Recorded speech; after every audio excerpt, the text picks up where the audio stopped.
너에게 전해줄 수 있는 나의 답장은 하나야. 사랑해.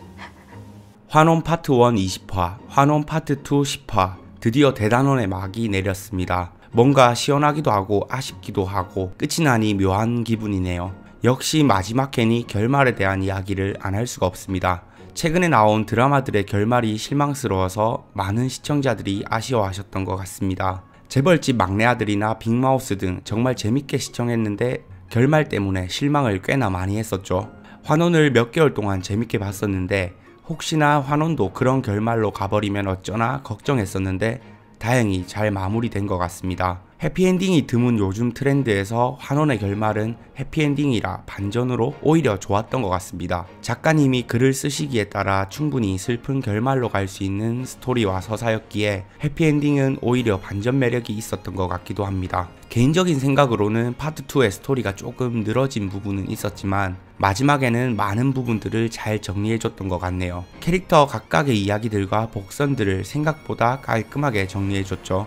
장욱과 낙수의 러브스토리는 물론이고 세자와 진무, 박진과 김도주 등 풀 건 다 풀어준 것 같습니다. 그리고 마지막으로 액션씬과 CG도 마지막 화에 몰아치면서 흥미롭게 봤었던 것 같습니다. 마지막 회라 이전 회차들과는 달리 인물들 간의 이야기와 복선에 대해 이야기해보겠습니다. 진무는 자신 나름대로의 가치관, 그게 옳지 않은 생각일지라도 그것에서부터 움직였고 비록 환원의 캐릭터 중에서 그렇게 강하지는 않았지만 그걸 커버할 수 있는 상황 판단과 지능으로 순간순간 최선의 방법으로 선인들에게 위협적인 인물이었죠. 마지막 순간까지 환원하며 자신이 원하는 세상을 만들고자 했으나 장욱에 대항할 정도의 힘은 없었기에 순식간에 가버렸습니다. 개인적으로 여기서 좋았던 건 결국 권선징악의 흐름이었지만 진무는 마지막 순간까지 자신의 가치관이 옳다고 생각하면서 떠났다는 겁니다. 장욱, 결국 강한 자가 모든 것을 갖는 세상에선 약한 자는 그냥 죽는 거구나 라는 말을 남기고 가버렸는데요.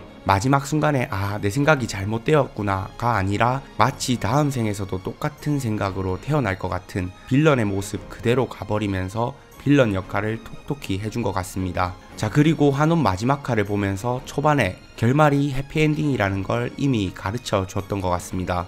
이 선생 앞에서 장욱과 낙수가 혼례를 올리는 장면에서 이 둘의 사랑은 200년 전 서경 선생과 진설랑과 달리 이루어지겠구나 라는 생각이 들더라고요. 이 선생은 장욱이 제왕성으로서 환란을 막을 것을 돕는 존재이기도 했지만 두 사람의 사랑에 참 진심이었던 것 같습니다. 둘이 함께 하기로 했다. 그러니 함부로 갈라놓지 못한다. 보고하는 것이다. 이 선생은 혼례는 사람들 사이에서 부부로 인정받는 의례이기도 하지만 하늘에 고하는 의례라고 했죠. 둘이 함께 하기로 했으니 함부로 갈라놓지 못한다고 보고하는 것이라면서요. 태어나며 조용으로 살다가 살수 낙수로 컸고 무더기로 살다가 지금은 진부연, 하나의 이름으로 제대로 살아오지 못한 조영이었습니다. 장욱과 조영, 빛과 그림자의 뜻을 담은 둘은 처음부터 운명이었다며 혼례를 치러 하늘에 고했으니 부디 오래 함께하기를 바랐습니다. 환원에서 나오는 많은 것들이 하늘의 뜻과 관련된 것이죠. 얼음돌과 경천대제 등 모두 하늘에서 내려오고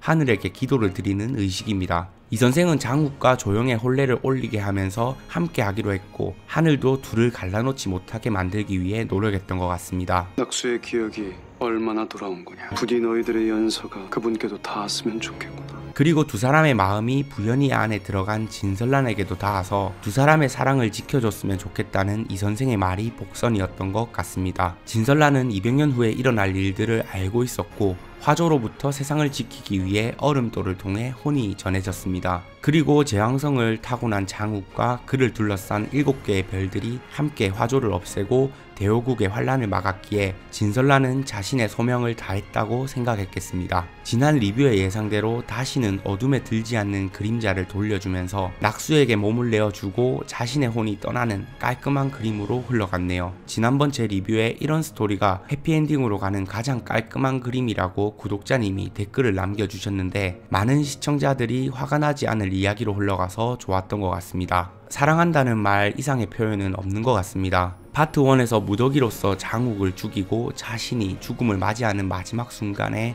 낙수는 어떤 기분인지 알고 싶었던 장욱이었죠. 그리고 낙수가 마지막으로 찾는 기억이 그 기억이 될 것이고 그게 장욱에게 전하는 마지막 연서가 될 거라고 했는데 그 마지막 순간의 말은 사랑해였습니다. 와, 이 순간에는 눈물이 찔끔했었네요. 다른 건 몰라도 작가님이 대사를 쓰시는 것에 티키타카도 너무나 좋고 복선으로 활용도 잘하시고 또 중요한 순간 대사들을 정확하게 요리를 잘 하시는 것 같습니다. 마지막 화에서 반전이 있었습니다. 환원에서 장욱과 낙수의 서사 못지않게 박진과 김도주의 꽁냥꽁냥 스토리도 재밌었는데요. 지난 화에서는 사실 박진 정도는 죽을 줄 알았습니다. 그리고 오늘 마지막 화 중반까지도 박진, 김도주, 진호경은 죽은 줄 알았네요. 그도 그럴 게 6화에서 너무 복선을 심하게 깔아뒀었죠. 6화에서 김도주는 자신이 아주 위험한 문에 갇혀 있는데 박진이 문을 꼭 닫아야만 하는 상황이라면 문을 닫을 건지 안 닫을 건지 물었고 설령 박진이 그 문을 닫는다고 해도 그 가슴이 얼마나 찢어질지 잘 알기에 그리 서운하지 않다는 말을 했었죠. 그 복선이 이번 마지막 화에 그대로 진효연의 문을 닫아야만 하는 상황이 오면서 풀렸었죠. 그것에 슬퍼하는 둘의 모습에 그리고 김도주의 죽음에 어째서 선은 끊임없이 자신을 증명해야 하는가? 또한 화난 박진이 진무 앞에서 죽을 위기에 처한 마지막 모습에 정말 슬펐던 것 같습니다. 하지만 다행히 부연이와 이선생이 이들을 살리면서 반전을 줬었죠. 시청자들의 감정을 끌어올리면서도 해피한 결말을 내어준 좋은 장면이었던 것 같습니다. 장욱, 너는 정말 단 한 번도 이 세상 가장 높은 자리에 오르는 것을 꿈꾸지 않았나? 그리고 사실 금패가 한 번 더 나올 줄은 몰랐습니다. 뭐 활용하기 나름이지만 지난번 세자는 장욱에게 금패를 가지고 있다면 가져오라고 했었는데요. 파트 1부터 나왔던 선왕의 자손, 제왕성의 금패까지 마지막 순간에 장욱과 세자의 모든 감정선을 잘 해결해준 것 같습니다.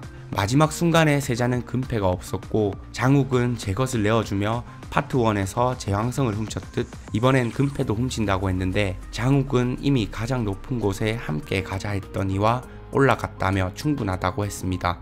개인적으로 세자라는 캐릭터도 참 매력적이고 좋았는데 장욱과 세자 사이의 스토리를 잘 해결해줘서 흥미롭게 바라봤던 포인트였습니다. 자, 이제 환원의 모든 이야기가 끝이 났네요. 거의 4달이라는 시간 동안 아주 흥미롭게 봤던 작품이었고 개인적인 시선에서 아쉬운 부분도 정말 좋았던 부분도 있었던 드라마였습니다. 여러분들도 재밌게 보셨나요? 환원 파트 1과 파트 2를 저와 함께 정주행해 주셔서 너무 감사드리고요. 저는 환원의 후속작인 1타 스캔들을 보고 리뷰할 이야기들이 있으면 1타 스캔들 리뷰로 아니라면 다른 흥미로운 드라마로 돌아오겠습니다. 제 영상을 봐주셔서 감사드리고요. 다음 드라마도 저와 함께 정주행합시다.